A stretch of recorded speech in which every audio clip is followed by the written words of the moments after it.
আমরা বেশি সময় নেব না কিন্তু ইনশাআল্লাহ। আজ আহ্বান করব, আপনারাও গণতান্ত্রিক অধিকার ফিরিয়ে দিন, কথা বলার অধিকার ফিরিয়ে দিতে হবে, জনগণের মৌলিক অধিকার মানব অধিকার ফিরিয়ে দিতে হবে, নতুবা কিন্তু আমরা আবার রাজপথে নেমে আসতে বাধ্য হবো। আমি আবার দেখতে পাচ্ছি সেই পূর্বের ঘনঘটা বাংলার কাছে আবার চিল শকুনের আনাগোনা, আবার তাড়াতাড়ি ভারতের আধিপত্যবাদীদের বিরুদ্ধে আমাদেরকে আবার অচিরে মাঠে নামতে হবে। দিল্লিতে আমরা দেখেছি স্বৈর শাসক, আমি সব শাসনামলেই কারাগারে ছিলাম, বিএনপি বলেন, বিএনপি করেছি, তারপরে জেলে ছিলাম একসময়, আওয়ামী লীগের শাসনামলে ছিলাম, আমি সব শাসনামলে দেখেছি স্বৈর শাসক, আমরা দেখেছি স্বৈর শাসক সহ্য হয়েছে। কিন্তু দিল্লির লোকেরা কোন নেতা যদি বাংলাদেশের মাটিতে শাসন করতে চায়, সেই নেতার শাসন এদেশের জনগণ কোনদিন মেনে নেবে না। 1400 ছাত্র জনতার গণঅভ্যুত্থানের মধ্য দিয়ে কিন্তু আমরা এই দিনটি, এই দিবসটি পেয়েছি, আজকে কথা বলার অধিকার পেয়েছি।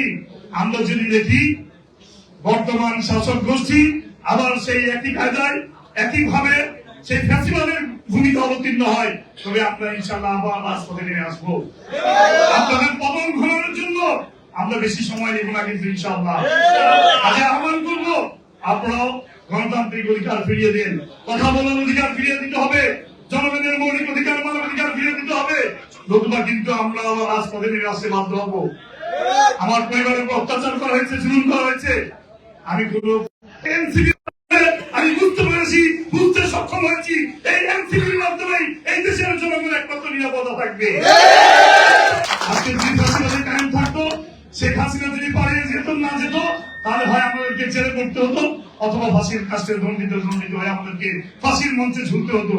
আমি এই এনসিপির কারণে কিন্তু আজকে আমি পূর্ণ স্বাধীনতা পেয়েছি। এদেশের জনগণ, আমি মনে করি এখনো সারা দেশের আত্মমূল জনগণ তাকিয়ে আছে এনসিপির দিকে।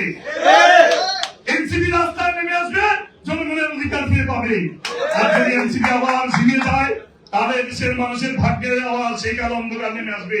তাই আমি প্রত্যেকটা নেতাকর্মীদেরকে আহ্বান করবো, দীপ্ত চেতনা উজ্জীবিত হয়ে আগ্রাসী অপসংস্কৃতি প্রতিরোধ এবং বিপন্ন বাংলাদেশের স্বাধীনতা সার্বভৌমত্ব রক্ষা করতে হলে আবার আমাদেরকে রাজপথে ঝাঁপিয়ে পড়তে হবে।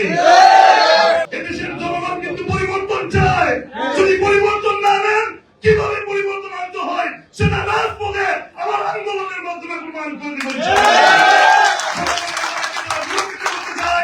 জনগণের অধিকারকে যারা খর্ব করতে চায়, তাদের বিরুদ্ধে আবার যুদ্ধে ঝাঁপিয়ে পড়বো এদেশের জনগণের অধিকার প্রতিষ্ঠা করার জন্য। সবাইকে ধন্যবাদ। আল্লাহ হাফেজ। ইনকিলাব, ইনকিলাব।